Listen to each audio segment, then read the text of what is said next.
These are, in my opinion, the top 5 storylines in Big 12 football for 2025. If you've got some others that I don't say, I would love for you to comment below. What are some of your top storylines going into Big 12 play this fall? Here are mine. Number 5. We'll start with this. There are some non-conference fireworks, some great matchups happening early on in the season for these Big 12 teams. I said just a second ago, if the Big 12 is going to earn more spots in the college football playoff and earn more prestige as a league, increase that reputation across America that, yes, this is a conference that has football every bit as good as the Big 10 or the SEC. They have to start winning some of these games against big name programs. Here are some that I pulled up that are really interesting to me. Baylor has 2, and I don't just start there because we're in Waco. I start there because Baylor has 2. Auburn, August 29th, coming to Waco. That is a huge matchup between 2 teams that were near approaching the top of the conference, but somewhere in the middle of the conference last season. Baylor-Auburn is a huge matchup, not to mention transfer quarterback from Oklahoma. Why am I forgetting his name all of a sudden as soon as I started doing this segment? That's a fascinating matchup, Baylor. And then Baylor plays SMU Week 2. SMU, of course, a playoff team last season, returning their starting quarterback, Kevin Jennings. BYU also taking on SMU in non-conference play. So 2 Big 12 teams near the top of the conference have an opportunity to go up against a playoff team from last year. And we'll see how both Baylor and BYU respond. West Virginia, a lot of question marks at West Virginia. New coach, new team in a large way. They are taking on Penn State. Now, that's a playoff team that made the national championship semifinal. West Virginia, Penn State is an intriguing matchup. UCF plays Florida. Houston plays Oklahoma. The Houston fans are hoping that they take a big step this year. Meanwhile, Florida, an underwhelming team the last few seasons, but DJ Alagway, one of the best quarterbacks in college football, that's intriguing. Oklahoma State coming off a 3-9 season, taking on Arkansas. If a Big 12 team is going to take on an SEC team, Arkansas is the kind of SEC team that you want to beat as a Big 12 team. They are not consistently at the top of that conference. Oklahoma State, though, again, coming off a rough season, can they beat Arkansas? Iowa State, of course, playing Iowa in a rivalry non-conference. Colorado, once again, taking on Matt Rule's Nebraska in a non-conference matchup. Colorado, a lot of question marks around them this season. Arizona State taking on Mississippi State. That's a game they have to win. Mississippi State's at the bottom of the SEC right now. Arizona State, obviously, defending Big 12 champs. Arizona State has to win that game. Kansas taking on Illinois this season. Illinois was surprisingly good last season towards the top of the Big Ten. Can Kansas beat Illinois? And then Texas Tech travels to Washington State in a Mike Leach memoriam game there. Texas Tech going to Washington State. That's a game I think they have to win. You have to win those games to earn respect as a conference. So those are just some of the interesting non-conference matchups. You've got to win the ones that you're favored in. So like Iowa State, you've got to beat Iowa. Colorado, I think you've got to beat Nebraska. Baylor, you've got to beat Auburn. Other than that, if West Virginia can swipe a game at Penn State, or that's at West Virginia. So if they can beat Penn State at home, if Oklahoma State can beat Arkansas, Kansas beating Illinois, UCF beating Florida, those are the kind of things you have to do to increase the prestige of this conference. That's the 5th biggest storyline to me going into 2025. Number 4, the 3 most notable coaches in the Big 12, in my opinion, all have question marks. We are going to find out the state of the program in Boulder, in Stillwater, and I just forgot where Utah is located. No, Provo's BYU. I'm glad Zach forgot too. All of our BYU subscribers will think that's hilarious, and anyone who roots for Utah is going to be so mad at me right now for my unprofessionalism here. It just totally. It was right here. And then it went, it's close to Salt Lake if it's not in Salt Lake. I'll figure it out. Okay. Listen, but point being, Deion Sanders, Kyle Whittingham, and Mike Gundy. They're in Salt Lake. Salt Lake, great. Sorry about that, Utah fans. You're still new to the conference in my mind. Deion Sanders, Kyle Whittingham, and Mike Gundy. Whittingham and Gundy, I would say going into last season, probably coaches 1 and 2 in the conference if most people were ranking how good are your coaches? Deion Sanders, of course, has resurrected that Colorado team, regardless of what you think of him or how he does it. The record and the Heisman and the revenue speaks for itself. What he's done for that program has been unbelievable. And we are going to find out a lot about all three of these programs this season. Can Colorado sustain and continue to elevate after a pretty good season last year? I think a pretty disappointing end of the season, though. No Big 12 championship game, getting blown out by BYU in the Alamo Bowl. Can they continue that trajectory without Shedeur Sanders, without Travis Hunter? Is Deion Sanders the kind of coach who can keep a team at the top of a conference season after season? And then for Oklahoma State and Utah, both. I think in my preseason predictions last year, I had Oklahoma State in the conference championship game. LOL. And most people had Utah winning the conference. Most media folks, right? Both those teams, horribly disappointing seasons last year. If they both fail to make a bowl game again, I think Gundy, Whittingham, there's questions about their job. There's questions about do either one of those guys decide it's time to hang it up and retire? We could see some really interesting exits there. I'm thinking of Gary Patterson just a half decade ago at TCU, right?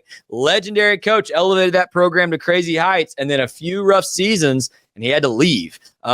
We are going to find out a lot about those three programs. I think those are the three programs that have to answer a lot of questions. The third storyline going into Big 12 play in 2025 is this. There are 6 teams, in my opinion, competing to win this conference that have the best chance, a legitimate chance. I would almost put all of them at equal odds. I know that's not what Vegas says, but to me, there are 6 teams that are equally capable of winning the Big 12 this year. You can see some of their stars there in the graphic, but that's Baylor, it's Arizona State, BYU, Texas Tech, Iowa State, and Kansas State.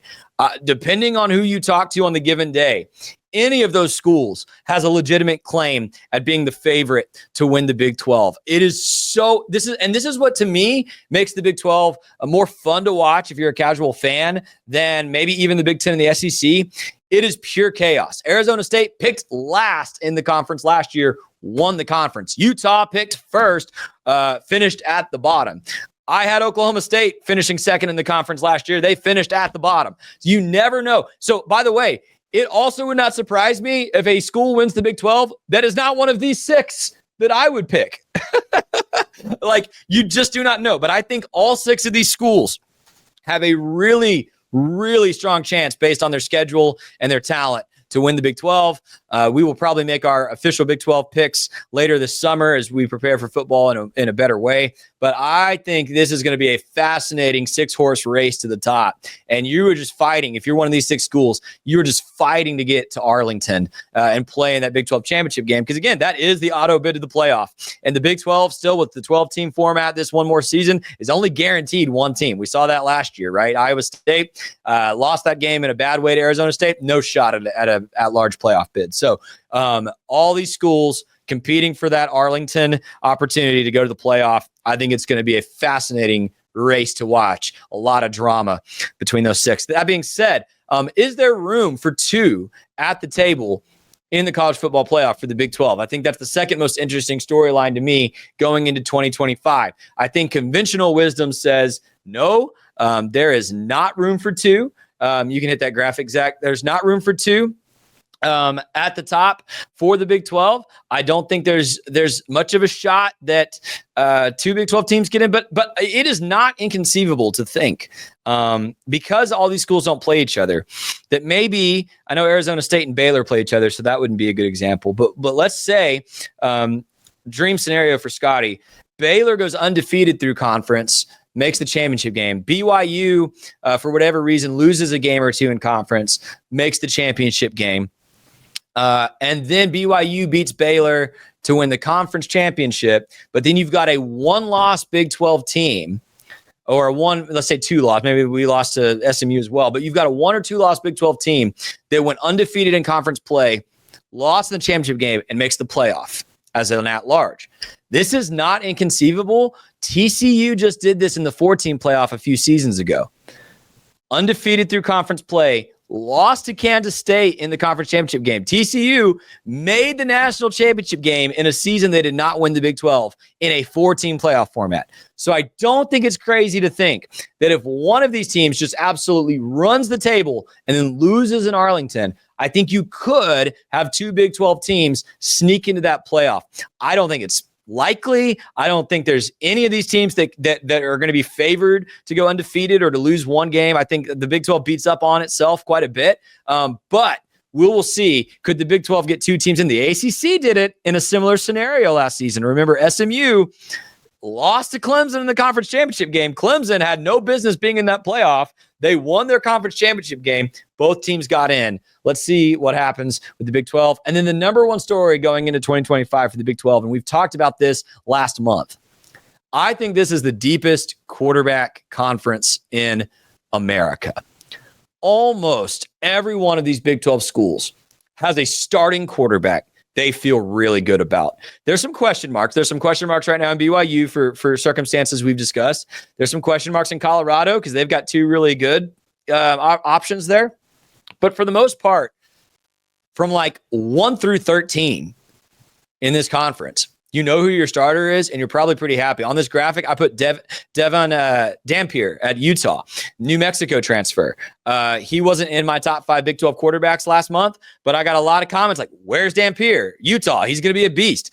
Yeah, he is. Like, there are so many good quarterbacks in this conference. It's an embarrassment of riches. I think quarterback 6, 7 in the Big 12 this year is going to be better than quarterback 6, 7 in the Big 10, in the SEC. I think you've got 5 or 6 NFL starters or borderline NFL starters in this conference right now. And even at the top, we've had the discussions on the show before. I mean, how do you determine who's the best between Sawyer Robertson, Sam Leavitt, Josh Hoover, Rocco Becht? It's absolutely insane, the talent at the quarterback position in this conference. So let's put all 5 up really quickly to recap. Top 5 Big 12 storylines for me. Best quarterback play in the country. Could we get 2 teams in the college football playoff? Because it's really crowded up front. I think there's 6 teams all equally competing for this championship. We're going to find out a lot about Colorado, Oklahoma State, Utah, the state of their program, and the seat that their coaches are sitting in. And Big 12, you got to win some of these non-conference games against SEC and Big 10 opponents, against big-time schools. You got to stake your claim that you are equal to these other conferences. And you can't do it if you're losing all these non-conference matchups.